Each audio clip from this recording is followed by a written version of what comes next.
day po sa kamusta po yung mga ka-LHS po natin dyan. So welcome po sa ating FB live session. Ako naman po si Levin Condet at kasama niyo ako ngayon para sa isang masaya at makabuluhang pag-uusapan. So sa mga bagong viewers po natin dyan, welcome po sa ating page. So don't forget po na mag-like, share, and follow sa ating page po, which is yung Kalambag, and sa Ascalagro High School po. So syempre para maging updated rin po kayo sa lahat ng aming content. So ngayong araw po ay mayroon tayong special na episode dahil Valentine's season na. At syempre, may bago tayong segment. Papakilala ko sa inyo ang bagong LHS Kalambag. Third Saturday po kami. So abangan niyo po 'yan. So pero bago pong 'yon lahat. So let's start with quick kamustahan naman. So kamusta kayo? So kamustahin muna natin si Lawrence Tingson. Kamusta ka Lawrence Tingson ngayong Valentine's? Hello, Levin. Ayos lang ako ngayon, Valentine's. And medyo malungkot kasi wala rin ako kasama na makasama this Valentine's. And Malungkot hopefully sa naman. susunod, meron na ako mahanap. Wow. Grabe naman 'yan. Parang may pinaparinggan. Sige nga. So, sige, let's move on naman. Zian, kamusta naman Valentine's mo ngayon? Valentine's ko naman ngayon is masaya naman, especially since I got to spend it with my classmates. And syempre, sa isa kong friend dyan na binigyan ko ng bouquet, I was really happy na nagustuhan niya. So overall, it's a okay for me. Wow, may binibigyan pala to. Sige nga. Ikaw naman, Daniel, kamusta naman yung Valentine's mo ngayon? Wala. Performance task? Uy, wala. Gawa-gawa ng performance task. Talaga naman. Siguro ganun talaga pagka, pagka wala kang inaasahan na magbibigay sa'yo, pero life goes on, di ba? Baka naman next year may makatanggap. May matanggap ka naman. So, let's move on naman. Ikaw naman, Lorraine, parang ang tahimik mo, pero feeling ko Ay, marami kang tinatanggap eh. Gapoy, tinulugan ko lang yung Valentine's kahapon. Yan Hindi ko tayo nga eh. Sige, kahapon kasi tinulugan ko. sige. So, wala naman. Kamusta naman yung Valentine's mo? Okay lang, ayun. Pag uwi ko galing school, natulog agad ako. Kaya kanina nung paggising ko, pagbukas ko ng ref, hala, may chocolates pala ako. Hindi ka nakita. Okay. Ikaw naman, Jacob, kamusta? I'm going to complain first because I gave chocolates to Daniel. She said nobody gave her. I gave her chocolates. Just got to clarify that. And my Valentine's was amazing. You know, spending time with friends and classmates. That's more than enough for me. Wow naman. Tama naman yan. So, ngayong Valentine's season kasi alam kong marami sa inyo ang excited. Pero kasi meron din naman sigurong medyo mixed emotions. Kaya naman sa episode natin ngayon, pag-uusapan natin ang love, relationships at kung paano natin ito i-handle bilang isang kabataan. So, pero bago yun, let's talk about your experiences. So, kamusta ang naging experience you when it comes to celebrating Valentine's Day in school? May mga surprises ba? Chocolates? Letters? Or baka naman may mga na friend zone dyan or something. Ah, So like, ano yung mga experiences nyo? So let's start naman, baguhin naman natin. Let's start with Zian. Okay, so yung naging Valentine's experience ko, as I mentioned before, it's good naman kasi me and my friend went out on a date and I made her bouquet just to make the day more special. So ayun, it's really really good and I was really happy na I got to spend it with someone even though it's not in a totally romantic way. Ikaw naman, Lawrence, what about you naman? Sa Valentine's experience ko naman, parang normal lang din siya. Parang di naman nagbago yung araw ko.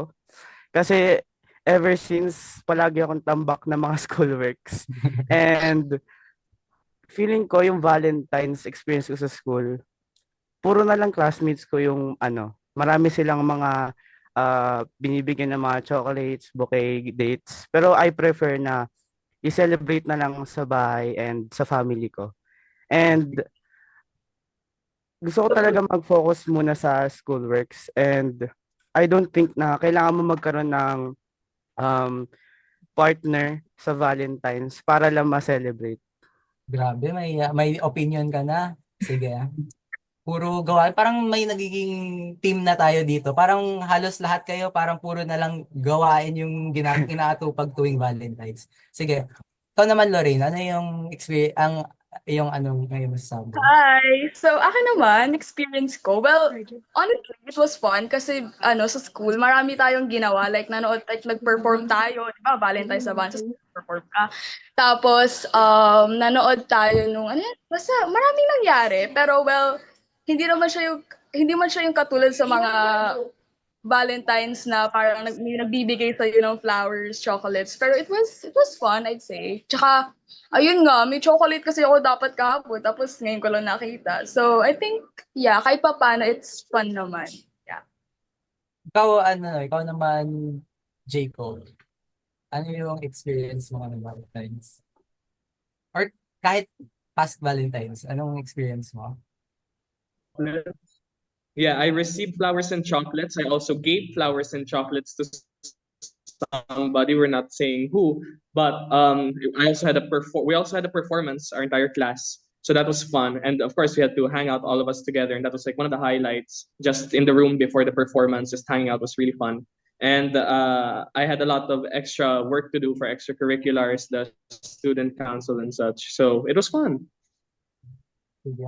Medyo maganda naman yung mga kwento nyo. Napag-usapan rin naman natin yung mga experience nyo and mga magandang parts ng pagiging tuwing Valentine. So, puno talaga ng memories yung Valentine's Day. Tuwing sa school, di ba? Parang puno to ng saya, kahit pa paano, kahit madami tayong gawain, exciting pa rin to, nakakaano pa rin ng memories natin. So like, may ano lang talaga kasi ako, may question lang talaga ako sa inyo. Para sa iyo, ano ba ang pag-ibig? Is it about grand gestures or like simple moments lang? So like, mag-reflect muna tayo kung ano ba ang pag-ibig. So, simulan muna natin kay Zian. Sige, Zian. Okay, so para sa akin, yung pag-ibig, it's more of based from my personal experience. It's like wanting to get someone to know, wanting to know someone better on a deeper level, and not wanting to take anything rush ganun. Ayaw mong i-rush yung isang tao kasi you'd rather take the moment to get to know them inside and outside ganun. So, ayun, for me, it's more about getting to know someone and waiting for them patiently. And it's not like infatuation wherein it feels just like a fleeting moment. Pag-ibig kasi para sa akin, parang ito na yung pangmatagalan. Pangmatagalan pala yung pag-ibig mo. So, sige. Ikaw naman, Daniel. So, ano yung pag-ibig para sa inyo? Pag-ibig. Siguro, pag sinabi natin pag-ibig, it doesn't have to, alam mo yun, hindi kailangan na kapag sa pag-ibig, ay, jowa agad, boyfriend, girlfriend, ganon. Siguro, pag pag-ibig, syempre meron tayong self-love, family love, friends, ganyan. So, given na, siguro maraming tao yung walang, ngayong Valentine's, walang kasama, ganito, ganyan, pero that's okay. And, ayun, and pag-ibig, yun nga, like I've said, hindi siya kailangan romantically. Ayun. Para sa akin naman, sige, ako naman magbibigay, hindi ako nakabigay ng ano ko kanina eh. So, ako naman magbibigay. So, para sa akin, parang ang pag-ibig, parang hindi lang basta damdamin o kilig tulad ng mga sinasabi nyo kanina. Ito ay parang yung willingness mo mag-alaga, mag-intindi at magsakripisyo para sa isang tao. So like, kapag healthy ang isang pag-ibig, parang nakakatulong ito para mas maging motivated ka sa pag-aaral, sa academics, yung parang mas ina-achieve mo yung maging top student, ganun. Ganun yung para sa akin. Pero pag hindi kasi to healthy, parang naging distraction na lang ito. Parang naapekto yung focus mo sa akad. So like, para sa akin, ganun yung ano. Para naman sa iyo, Lawrence, ano ba yung pag-ibig? Para sa akin. So, never pa ako nagkaroon ng significant other or mga joke-joke, Wow. ganun. I don't believe it. Parang hindi. Marami po akong mga nakakausap, pero never ko po naman talaga na-experience na magkaroon po talaga ng jowa. So, tulad nga po ng sinabi kanina ni Daniel, hindi lang siya puro kilig, hindi siya puro saya, ganun. Kung mag-iibig ka ng tunay, kailangan niyo po ng una, pakikipag-unawa sa isa't isa. Kailangan nyo magkaintindihan po kayo and kailangan nyo rin po respetuhin ng isa't isa and sakripisyo. Kasi kailangan nyo magbigay ng oras sa isa't isa, lalo na kung busy kayong dalawa.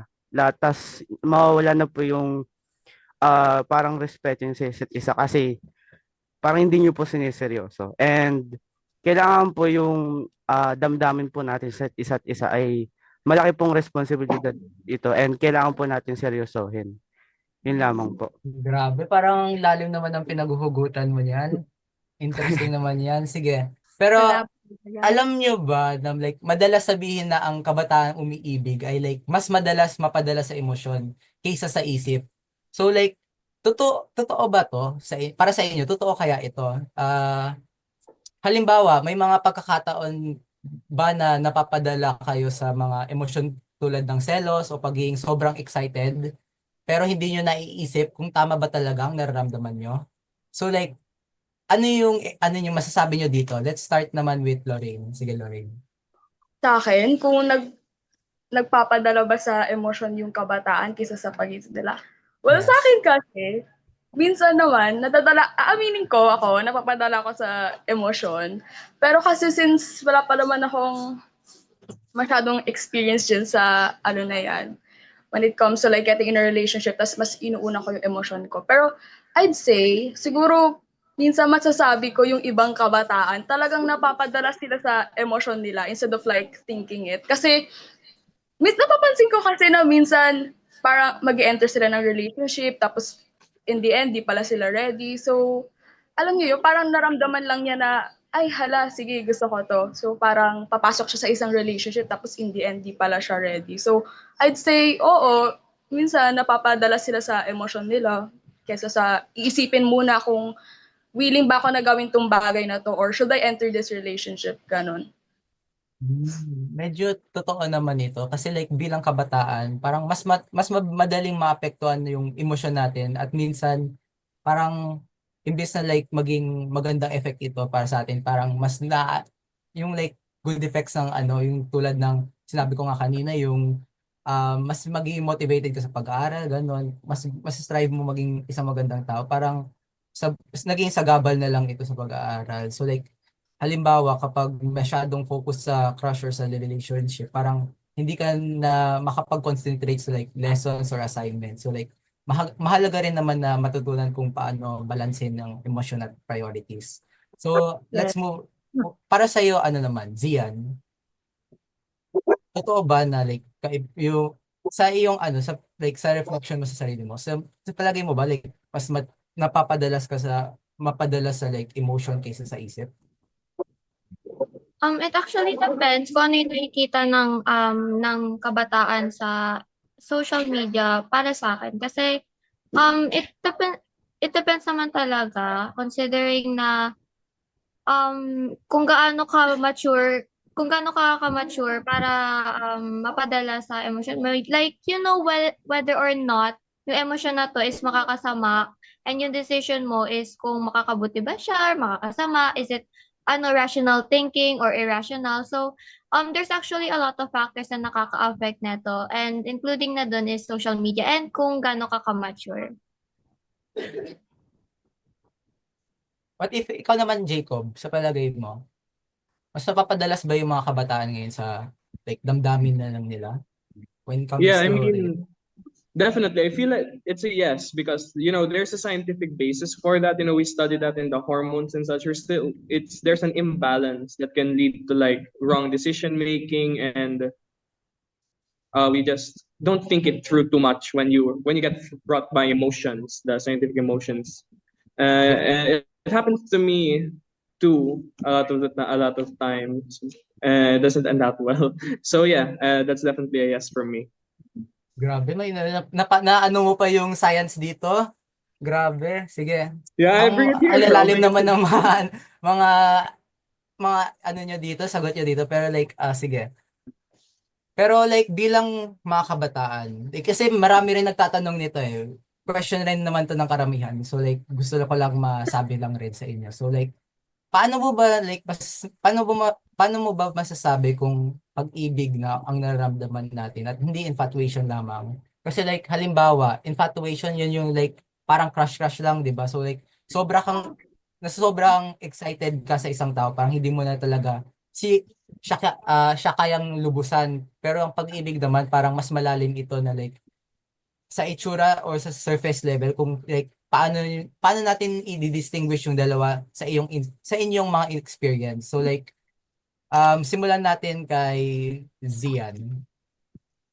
Okay, so para sa akin, yung madi-differentiate ko yung infatuation sa pag-ibig kasi yung infatuation like kunwari may nakita kang isang poging tao, tapos sabi mo na ay hala crush ko to ganon. So parang you feel a not deep pero mababaw na attraction towards sa isang tao na yun just because of kunwari may basis ka. Kunwari since pogi nga siya, ang naging basis mo is yung looks niya. Tapos, pag-ibig naman, hindi siya agad-agad nangyayari in my opinion. Kasi, masasabi mo talagang in love ka or iniibig mo yung isang tao when you really get to know them in another level. Like, hindi lang siya surface level, but rather, kung ano talaga yung personality niya, tapos kung paano siya nagre-respond in certain situations, ganon. Okay, follow-up lang question sa Zian. So like, 'di ba, na-distinguish mo na kung ano yung pagkakaiba ng dalawa. Sa palagay mo, may magaganda bang effects ito sa like sa'yo bilang tao? Yung infatuation ba at yung pag-ibig? May magaganda ba itong effects sa'yo sa pag-aaral mo, sa pang-araw-araw mo? Yung infatuation, I could say na yes, it does have a good effect when it comes to academics. Kasi syempre, nagkakaroon ka ng motivation, especially sa pag-aaral. Like, ay gusto kong ma-impress sa akin yung taong to. So, tataasan ko yung yung mga performance task ko, yung mga grades ko and outputs ko. Tapos, although meron din naman siyang bad effects such as medyo kunwari abrupt yung mga decisions na ginagawa. Pero whenever it comes to academics, yes, it's for me, it's a good thing kasi tumataas din naman and nagiging inspiration. Sige, paano naman sa'yo, Daniel? Do you think na paano mo i-differentiate yung pag-ibig sa infatuation? At do you think may good effects ba to? Infatuation. Siguro yung infatuation is just that concept siya, most especially nakikita natin siya sa mga teenagers, gano'n, 'di ba? Kasi gano'n yan eh, kunwari may pogi yung isang estudyante, ano, sabi may estudyante, sabihin gano'n, tapos, hala, ang pogi, crush ko to. So, infatuation yun, 'di ba? So, pero pag sabi nating love, it comes in deeper level wherein, alam niyo yun, ano na siya, ito yung, it comes with maturity, with two people, na hindi na lang siya, hindi porket pogi yung tao na yon, hindi porket matalino, bait, ganyan, diba? Yun yun, in fact, hindi na yun, hindi na yun infatuation pa, pag-ibig na yun. And also, pag natin pag-ibig, despite na nakikita natin yung good sides na isang tao, yung bad sides din, acceptable din, na-accept din natin siya. Diba? Puro tanong si Levin. Si Levin naman. Anong Ay, ano grabe mo? naman. Sige nga. Wait lang. Para sa akin, parang masasabi natin kung infatuation kasi like, infatuation kasi 'di ba, madalas base lang sa physical attractions kaya nga sinabi niyo. Parang yung idea ng isang tao at parang ito yung nagiging basehan nila kung bakit sila na-attract dun sa other person. Pero like para sa akin kasi parang infatuation, parang kahit nga may magandang effect siya, means parang habang tumatagal, mas nagiging distraction siya sa pag-aaral for me. Pero hindi pa natin pwedeng i-disregard yung magandang effects niya, like yun nga sinabi ni Zian, mas naging motivated sa pag-aaral, ganun. Tapos yung parang, kasi pag-ibig, parang mas malalim ito, like mas nakakatulong like sa personal growth. Kapag alam mo talagang like pag-ibig ang naramdaman mo, parang mas maging motivated ka na maging like better version ng sarili mo or like kasama na rin ito sa pagiging like mas responsable sa pag-aaral kasi may gusto kang patunayan. So yeah, let's Sige, tanungin nga natin si Lawrence, parang kanina pa siya tahimik eh. Hello. Kanina, yung infatuation, may dadagdag lang ako. Kasi kanina, sinasabi niya, ginagawa, maraming, teenager na ginagawang, like, yung fling-fling lang, ganun. Ginagawa nila motivation sa mga schoolwork sila. And para sa akin, oo nga, na-motivate ka na gumawa kasi kailangan mo taasan yung grades mo para ma-impress mo tong taong to. Pero anong purpose nun na kuhain mo pa siya if gagawin mo lang naman na short term to. And I think na magkakaroon ka na mas malaki na emotional toll dito. Lalo na kung nyari, 'di ba? Tinataas mo mga grade mo para nga makakuha mo siya. And what if hindi mo siya nakuha? Di kasama na grades mo doon. Kaya dapat feeling para sa akin, yung infatuation is napaka short term lang niya and marami na siguro si Levin na experience nun in the past. Kasi nung Ang name drop. Definitely. Ito kata Levin sabi ni Lawrence. Nung grade 9 kasi marami ang babae. Ha? Ha? Yes. Papataas True. yung grade True. niya. Kaya Yun. feeling ko na show talaga yung epekto ng infatuation nito kasi kapag may magugustuhan ka, tataas grades mo. Pero kapag nawala na kayo, edi wala na. Grabe ka naman. You're dun. definitely speaking from experience here. Bakit? Ano meron ng grade 9? Ay, Na, Levin. na. Oh, Sige, Levin. Ayan, wag na balik yan, tayo wag na sa pinag-uusapan natin. Sa Yeah. mismong discussion natin ngayon. Tanong ako kay Sige. Lauren. Ay, Ay, tanong. okay. Sige, may tanong. Okay. You mentioned kanina na bakit ka nga magko-commit if it's only short term. So what made you think na infatuation could possibly parang often lead to to a relationship? Paano mo nasabi yun, Lawrence? So, hindi kasi, kanina sinasabi nyo kasi, infatuation, parang yung main benefit lang niya, sinasabi yun is about kids and ganito, ganyan. Minsan din pala, hindi ko nabanggit, infatuation can lead to long-term relationships if nagre-respetuhan kayo kung positive yung relationship nyo. Sige, wait lang. Tanong ko pa, Lawrence. Ano magiging Sige, epekto go. nito sa pag-aaral kung nagiging long term sa palagay mo? Anong Okay. maganda effects nito? Tulad nga ng sinabi ko kanina, if may respeto kayo sa isa't isa and may commitment kayo, love will find a way para maayos lahat ng mga problema nyo. Kapag mahal mo talaga yung tao, bibigyan mo siya ng time. Meaning, aayusin mo yung time management mo. Aayusin mo sarili mo kasi, syempre, true love yun mamahal mo siya. And kapag yung infatuation nag-lead siya sa long-term relationships, wala pa naman yata ako nun si Levin. Sige, wait lang. Sige, Lawrence, di ba sinasabi mo na tungkol sa relationships, ganun-ganun. Pero Sa akin lahat. may nagsasabi ba, may mga kasi nagsasabi na teenage love daw ay too young pa rin to. Parang Okay. ano ba to? Paano mo malaman kung handa ka na ba emotionally, mentally, at kahit financially para sa isang relasyon? Halimbawa, may mga nagsasabi na dapat mature ka na emotionally at handa ka sa responsibilidad ng isang relasyon. So Okay. kayo, kailan para sa inyo, kailan nyo masasabi na ready na at kailan mo yung masasabi na yung tamang edad para makapasok sa isang relationship?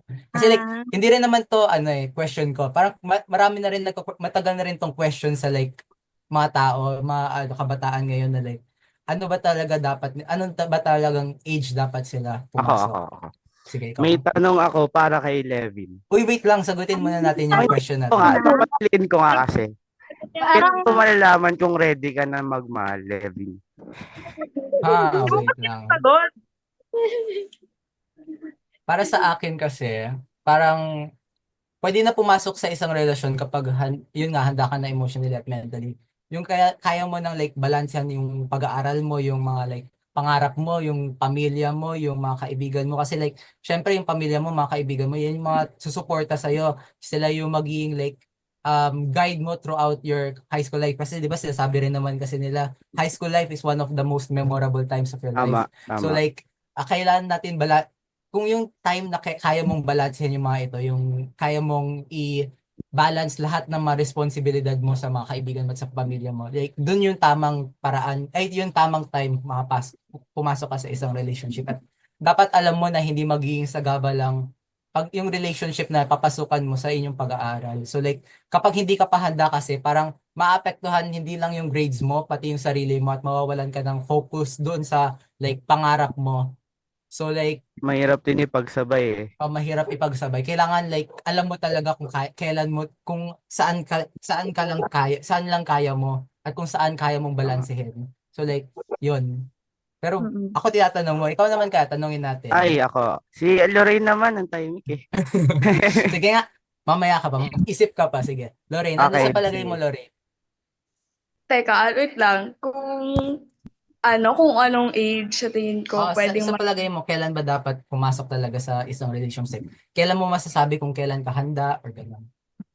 Honestly, sa akin, basta I feel like okay lang naman sa akin na if you're a teenager tapos like you're in a relationship kasi marami namang mga kabataan dyan na alam mo yon they're in a relationship. Pero sa akin lang, I think before you enter a relationship, you know na mature ka and hindi yung parang nakikipaglaro-laro ka lang. Alam mo yung feelings mo na hindi lang siya infatuation na alam mo yung experience mo is love na talaga. That is when I think na you can enter a relationship. And also if ayun nga like secure ka sa sarili mo tapos kaya mo alagaan yung sarili mo kasi I think before you enter a relationship alam mo alam mo yung sa sarili mo na kaya mong alagaan sarili mo na may self-love ka before you love someone. So, I think when you're mature enough, okay, when you're mature enough, nung ka na pumunta in a relationship, pag secure ka na tapos mature ka, that is when you can enter a relationship in my opinion.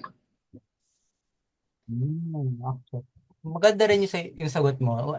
Ikaw naman, Zian, sa palagay mo, maganda yung mga sagot mo kanina eh. Gusto ko marinig lang yung opinion mo. Okay, so para sa akin, okay lang din naman kahit there's a lot of teenagers na na nagde-date na nowadays. Kasi hindi mo naman madi-differ sa age yung want mo para sa isang tao. Like, you can be around 14 to 15, ganon, and you could still, be like, ay, etong taong to, gusto ko to makasama, ganon, kahit na, like, minsan panghabang buhay, ganon, or kaya kahit sa sandali lang, pero, ayun nga, I don't think it has an age, like, wanting a person doesn't come with age, so, ayun. So, iba naman yung ano mo. Sige, ikaw nga ano. Sige, balik tayo kay Lawrence. May sagot ka na Ay. ba, Lawrence? Parang pinapawisan ka na dyan, ah. Hindi, lamig nga eh. Pa na, Oo, napag-speak Ano nilalamig. yan, na. wait lang. Sa palagay mo ba, Go. ayan, sa Ano? palagay mo, Lawrence, kasi di ba, yun nga, marami nagsasabi na teenage love is too early pa. Masyado pang bata sila. So like, kailan mo masasabi na tamang edad para pumasok sa isang relationship? So, okay. Based on my experience, for me, Wow. okay. Experience So, talaga. kasi, sa teenage life nyo, yung mga high school life, di ba teenager kaya madalas yun, marami talaga nagjojowa-jowa, yung mga ganun, mga short, relationships. Hindi mo naman talaga malalaman kung kailan ka ready. Ang pwede mong gawin is, maganda ka lang, like, ayusin mo sarili mo, unahin mo sarili mo, mahalin mo muna yung sarili mo bago mo mahalin yung iba. Kasi kapag mahal mo na sarili mo, like stable na yung buhay mo, alam mo na yung path mo, na-influensyahan ka na. And kapag stable ka na focusan mo na yung sarili mo, na-develop mo na yung sarili mo, saka ka na magmahal na ibang tao. Kasi kapag hindi mo inuna sarili mo, kapag nag-jump ka kagad sa relationship, di yan tatagal. Kasi marami kang problema, hindi mo siya makakausap, hindi mo siya makauuna, wala kayong time sa isa't isa, hindi siya tatagal. For me yun. Kasi hindi ko to nasabi. And meron kasi akong past relationship na hindi ko nauna sarili ko. And yun nga, hindi siya tumagal. Thinking from experience pala to. Sige, Si sige. Daniel din po kasi may sasabihin din po siya. Ano po? May share ka rin, Daniel? Sige nga. Ano ba yung tanong? Wait lang. Yun. Sa age ba yan? Yes. Ano ba? Age kasi, sige. Pag sabi kasing nating love, wala naman siyang restriction when it comes to age. O kunwari, 5 years old ako, may nakita kong pogi. Ay, bawal yan. Di po. Nag-e-example lang po tayo. ko po sinasabi na totoo po Bawal ito. po 5 years old. Hindi po ako nagbe-base on my experience, Lawrence Tingson. And ayun po, kasi balik tayo, 'di ba? So, ayun nga. Pero siguro nagbe-base siya sa maturity level na isang tao. So, kunwari, yung isang tao, ano na siya, ready na siya, ganito, ganyan na, feeling niya, kaya niya niyang magbigay ng commitment dun sa tao na yon. So, pwede na yon. Pwede naman na yon in any age as long as capable na yung tao na yon na pumasok sa relasyon and ready na siya to face the problems. Ganon. Si Jacob, ano? Nanahimik siya eh. Well, not to mention Daniel is also the oldest of us, so she probably has the most experience, doesn't she? Daniel, totoo ba yun? Dami yan. Yeah, Sige, wait don't lang, you? wait lang. Sige. Ito, may isa pa akong gustong idagdag kasi. Ay, may gusto pa bang magtanong? Wala naman na, di ba? Ito Okay na. naman na kayo sa mga naging sagot nila. Magaganda naman din yung mga sagot nyo eh. May yung umibabaw talaga yung like, ako para sa mga narinig ko kasi, parang kailangan mo talaga maging mature. When it comes to going into a relationship, ganon, you need to be prepared mentally and emotionally. Kailangan responsable ka, ganon. So like, ito favorite kong question nito.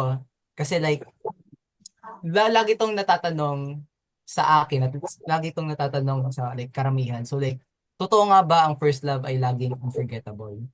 And bakit or bakit hindi? So like, kasi alam naman natin, meron naman yung mga first love na like, naging painful experiences. So paano yung mga ganon? And masasabi pa rin ba natin na unforgettable siya in a good way or naging lesson na lang siya para sa iyo?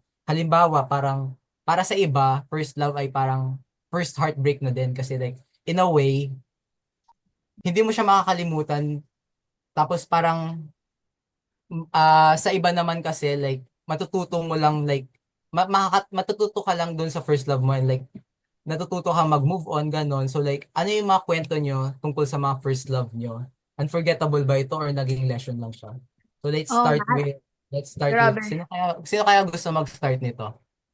I'll go for it. I'll say Ayun, si something. Jacob. first love never Okay, dies. so with the whole, it's hard to tell when something is considered love, right? Because Iba-iba kasi we have yung a lot of mga trust. definitions natin when it comes to love, no? So like, Yeah, we all have different definitions. So in elementary, does it really count as love? Because you're still young, you're still developing. Does that really count? That's like yun one of nga my yung questions. question natin kanina. Yeah. Yun nga yung question natin kanina. Napapatanong din ako. That's Ikaw. wait. Sige All nga, right. sige, salita ka lang. No, I'll just continue because that was our question a while ago, and I'm going to bring it through here because in elementary, I would consider that my first love, and I don't really remember it that well because I wasn't really developed. I didn't really know what I was doing. I didn't know what was going on. It was kind of just, oh, I like this girl. She's super nice. I'm going to try and get her to like me too. So I don't feel like it's that memorable if it's that early in life. You know what I mean? May point ka rin naman. Kasi like, hindi mo pa sure kung ano yung nararamdaman mo and like, hindi mo alam kasi since bata ka nga, hindi mo alam yung concept pa ng pag-ibig and yung concept ng pagkakagusto sa ibang tao. So like, hindi mo Lahat alam ng kung, bata talaga. Naisip nila yun. so Wait, ikaw let's naman, go around and let's ask. When was your Sige. first crush? How old were you when you got your first crush? I was like 7. Let's go. grabe. 11. Wait, sige. Wait, Drop. isama na lang natin dun sa question natin kanina. Sige. Hindi, mag-isip muna ako. Pero ikaw, Zian. Oh, Sige, so, ikaw, Zian. Zian muna.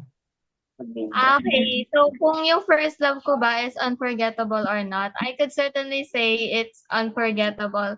Although, mga remnants ng memories and yung mga ginawa ko last time dun sa naging ka-MU ko is certainly yung parang yung mga mismong specific memories, hindi ko na siya matandaan as much as I did before. I think it's a sign of moving on na nga. Pero you can certainly say na yung first love ko, it was there talaga. Like, meron talaga siyang bakas dun sa lifetime ko and sa memory ko. Parang etong first love ko, it was certainly there no high school ko. It was a very memorable experience ng high school life ko. Kilala ko yun, ah. So your first love was in high school. Opo. Ano, First love. Masaya Okay. naman din yan, masaya. grade Sige. 8? Ay, Ikaw Are naman, you Lawrence, sure? ang dami mong sinasabi, Lawrence. Ay, Parang gusto ako mo ba? magsalita. Okay, Sige, Lawrence, magsalita ka, Ano lang, Lawrence. ano yan? Yes, what to say about Pagbigyan it. mo nga. Ano yan? Lawrence, Okay. when was your first crush first before anything? First crush? How old were you? Ano? Yeah.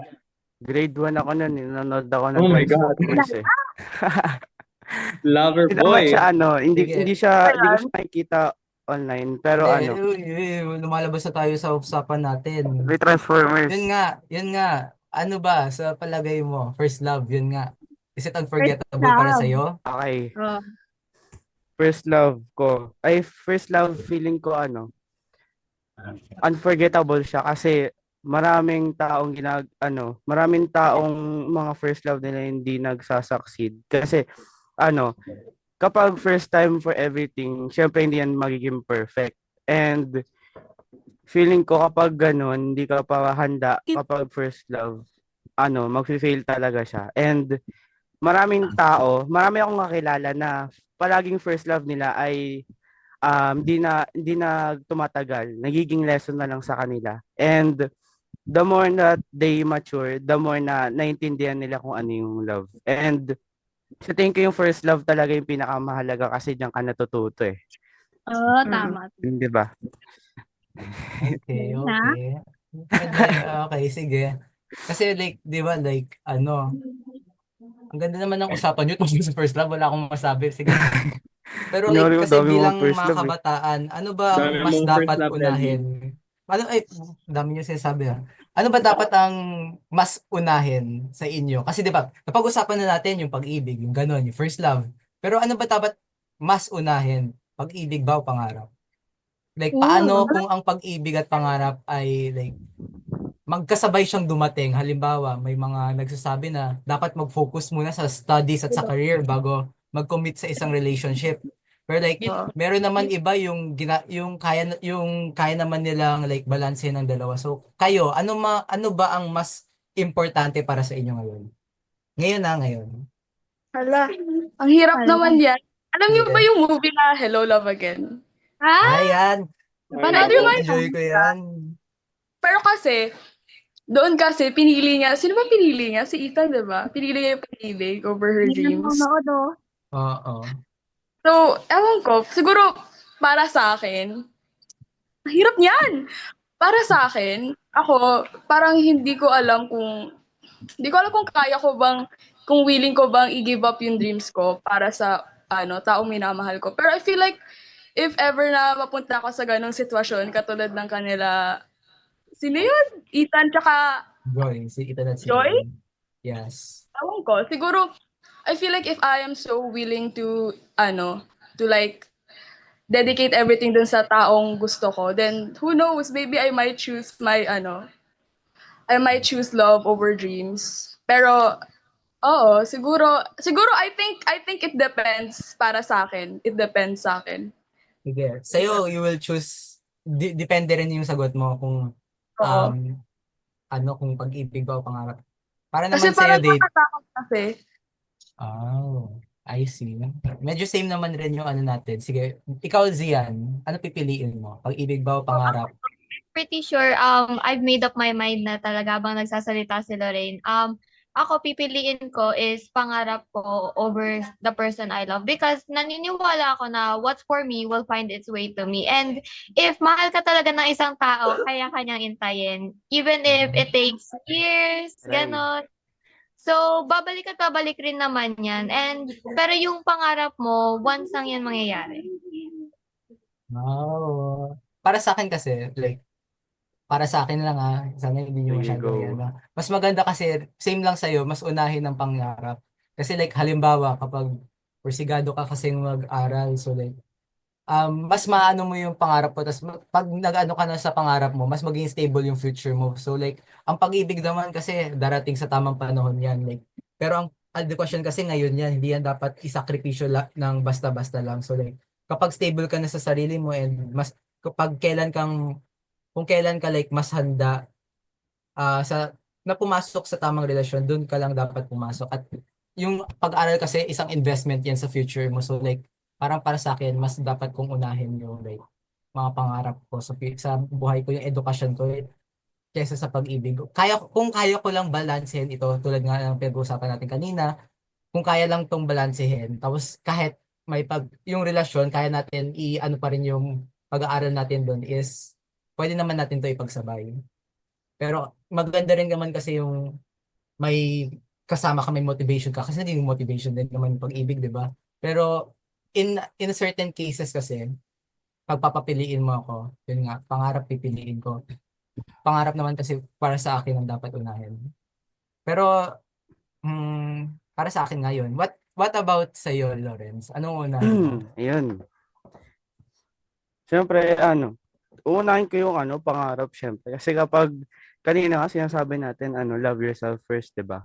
Siyempre, kailangan mo unahin yung future mo, tsaka yung mo. Pag naalam mo na yung like, road na gusto mong puntahan, ganun.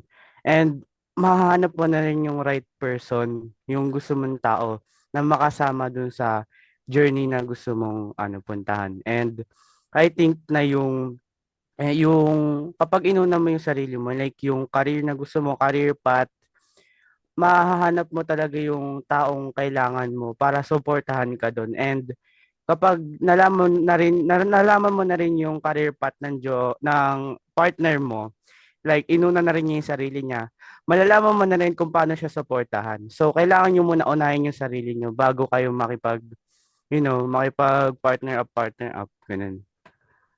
Base yan, di ba?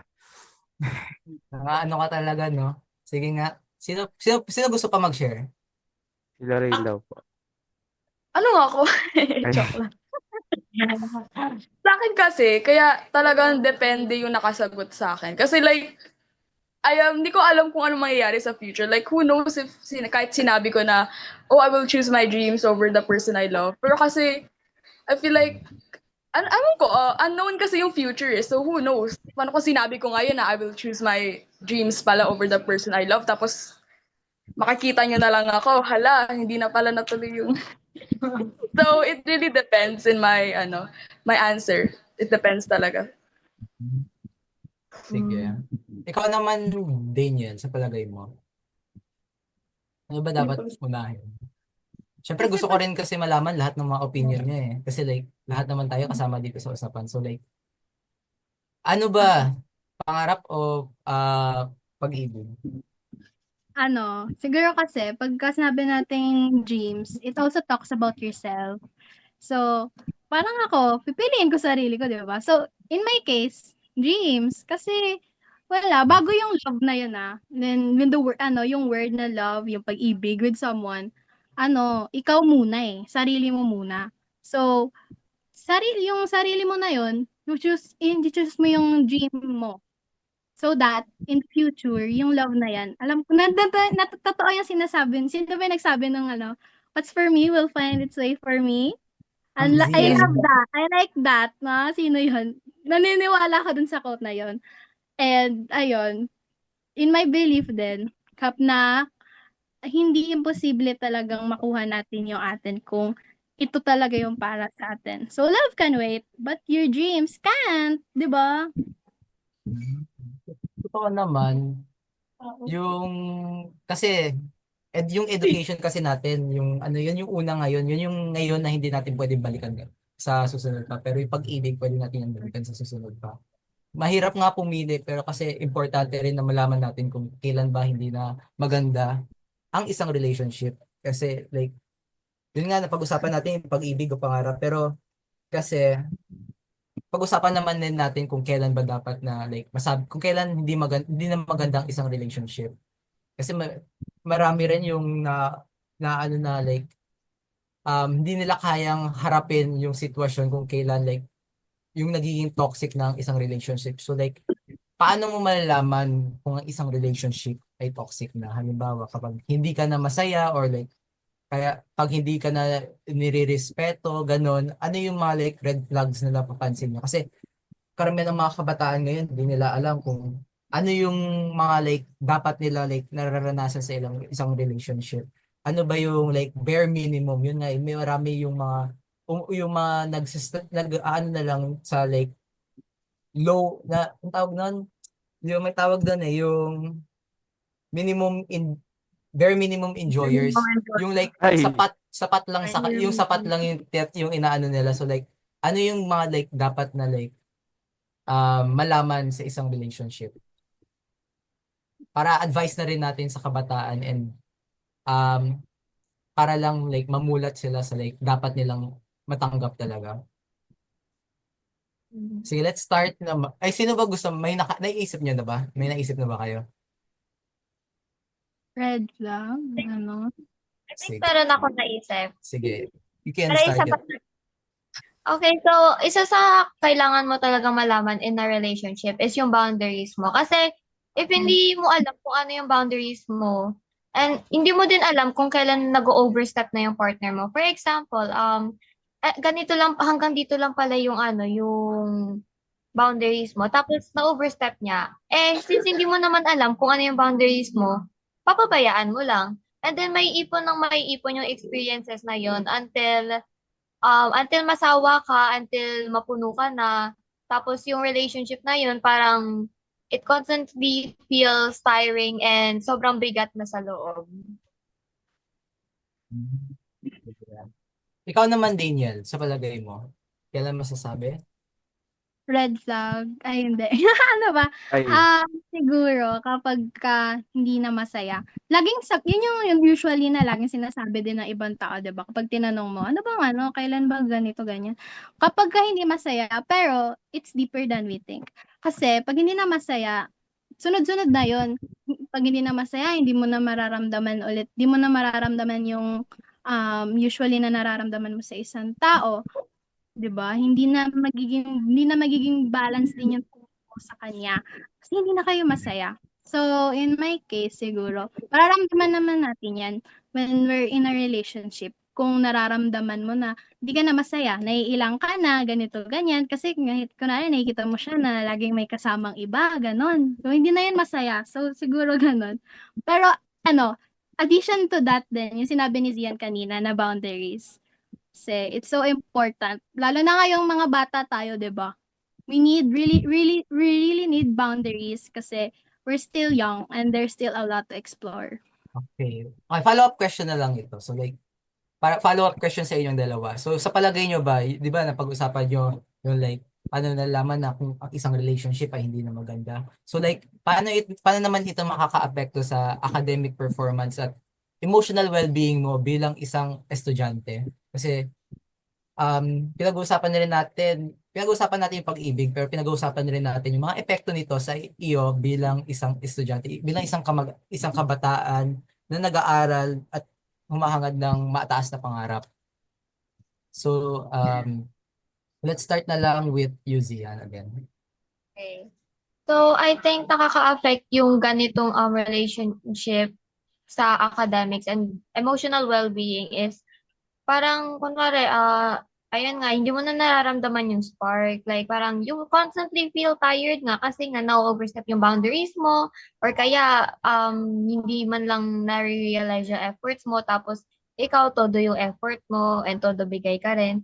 So, syempre sa emotional well-being, parang siya, nasa-sadden ka and parang ayun nga, na-overwhelm ka, nalulungkot ka, tapos nagagalit ka. Parang it's a swirl of complicated emotions na hindi mo ma-describe kung paano.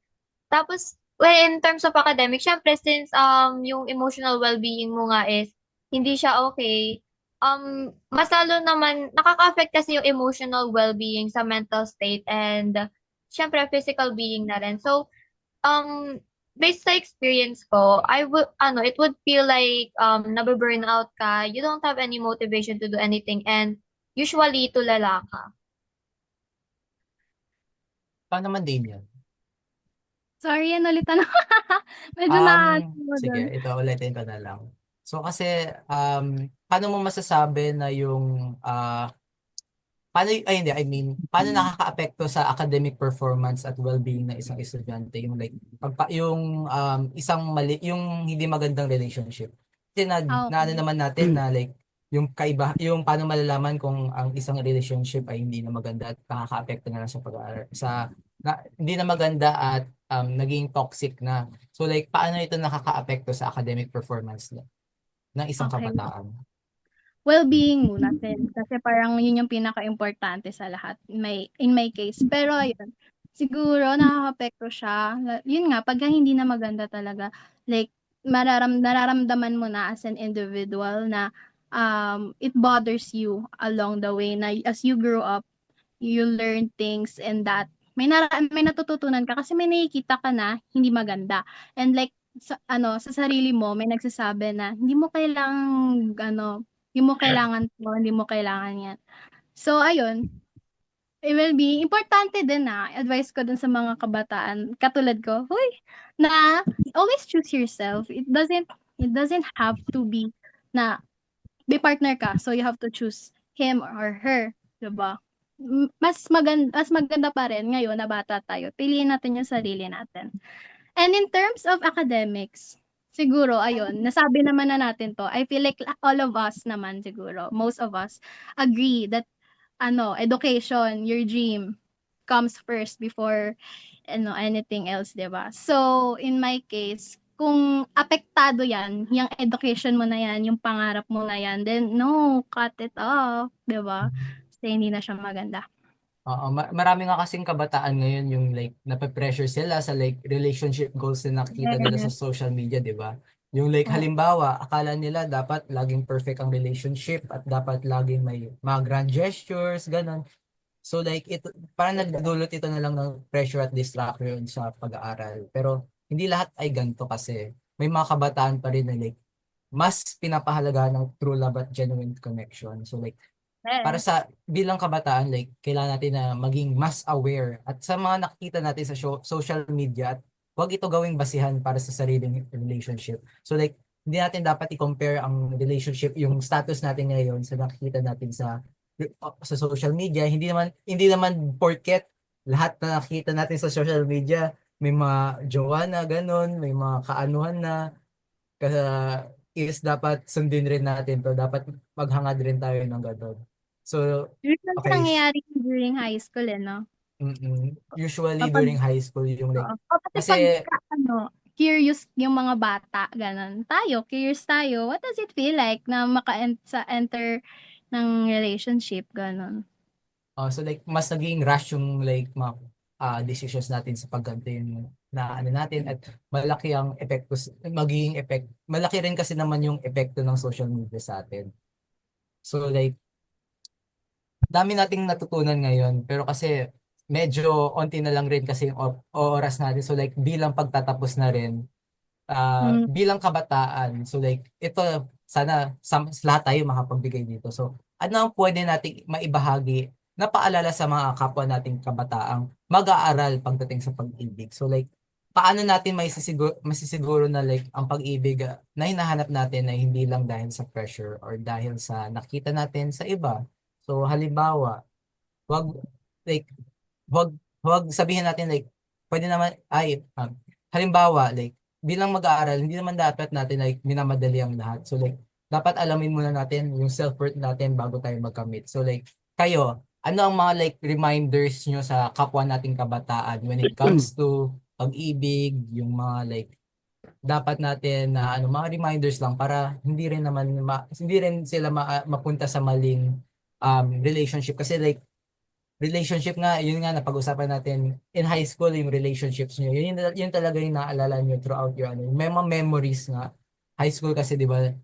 pinaka-important na stage ng life niyo. So like Pwede ba ako? ano mga reminders? Sige, simulan mo Okay. Lawrence. So, remind ko lang, short reminder lang to. So, kung advice ko lang sa relationships, kung gusto niyo tumagal, unahin niyo muna ang sarili ninyo and mag-create kayo ng path sa sarili nyo na gusto nyo sundin para mahanap niyo yung partner na makaka-complement dito.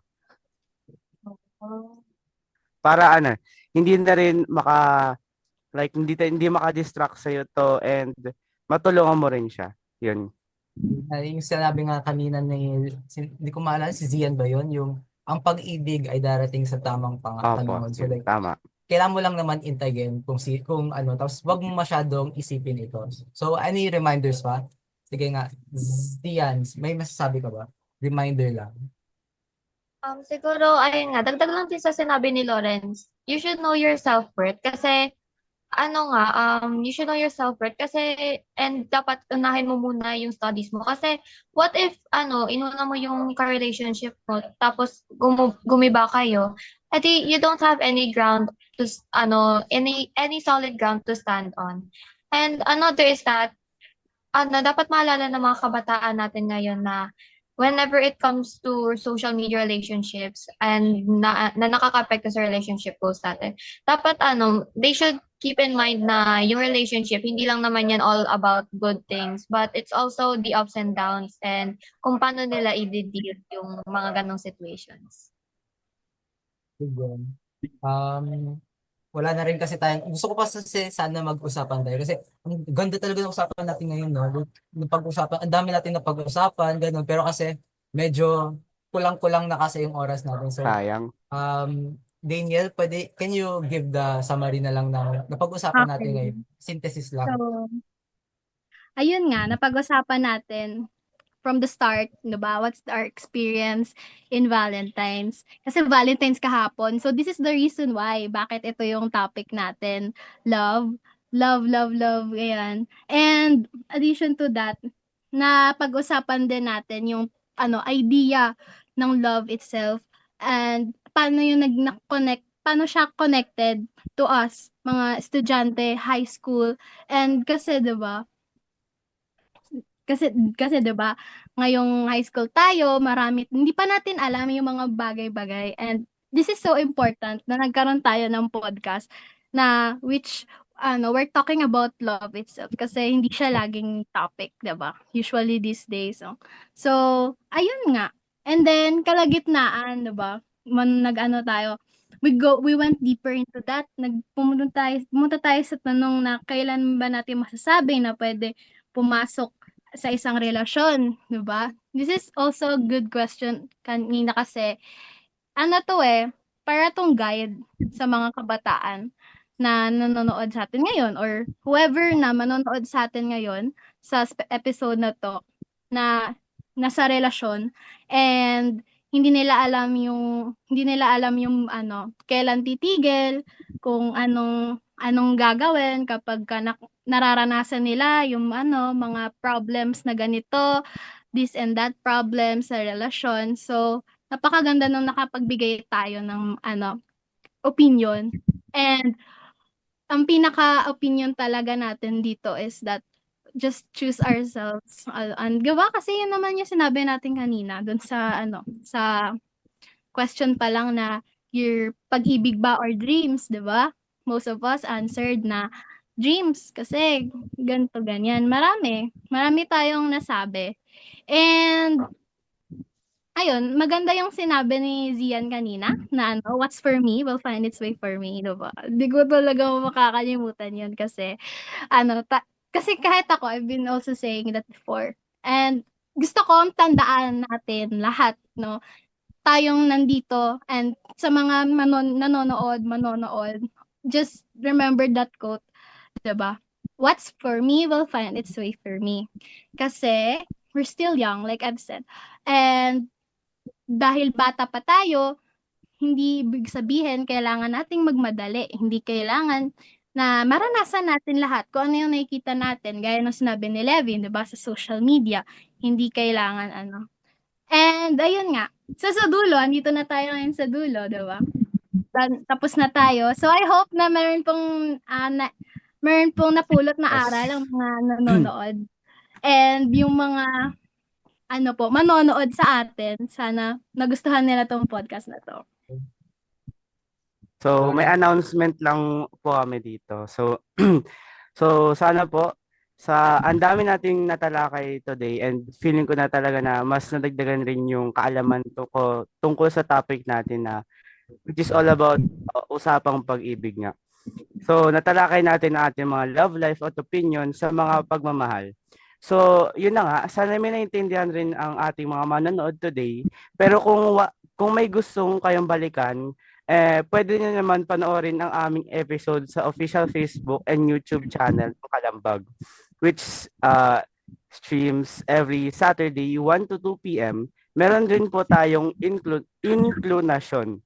So, envisioning an inclusive society or inclusion, now na. So, every Wednesday, 3 to 4 p.m. And para po sa mga senior natin dyan, meron po mamayang gabi ang Senior City Adult Learning and Education. So, nagpo-focus po ito sa framework of a lifelong learning every Saturday 7 to 8 p.m. So, lahat pong na may mapapanood po natin sa official page rin po ng ENET Philippines. And sana po ay abangan ninyo sa susunod na episode ng Kalambag. And bago po tayo magtapos, may gusto lang po sana akong pasalamat. Salamat po sa mga ating manonood at sumasabay-bay sa ating program ngayong araw na ito. And nagpapasalamat din po kay Levin R. Condet sa pagtulong po sa pagsiset up ng aming meet. And may gusto po kayong pasalamatan, Levin. Okay, sige ito. Una kasi, maraming salamat po kay Mr. Richard Santos. Isa po siyang gurong mula sa Bulacan at isa pong positive discipline facilitator. So, salamat Sir Richard sa inyong oras. Pangalawa naman po si Ma'am Bonsol po. So, salamat po sa pagsuporta po sa ating talakayan ngayon. Maraming salamat po. Tapos kay Mrs. Rosalia Alili, sana po tama yung pag-ano ko. So, salamat po sa pakikilahok po sa usapan namin ngayon at syempre po sa lahat ng nanonood at nakibahagi po sa atin ngayon. Maraming salamat sa inyong suporta at bilang kasi ito yung unang episode ng LHS Kalambag. So like very excited naman po kami na like successful yung naging talakayan namin today. And marami rin kaming napag-usapan. Medyo ito isang pinaka-exciting na episode namin today and episode na nasalihan ko. So like, until next time na lang po. Take care, happy Valentine's, and thank you for listening to Kalampag at Ambag ng Kabataan. Bye-bye! Thank you po. Our beloved, lovely principal, thank you po for supporting us. Hindi to possible kung wala kayo, ma'am, diba, yung principal natin. Yes. Thank you po. Thank you Love rin you, po, Ma'am Ma'am Zaida. Zaida. Thank you po. Thank you po. Thank you po.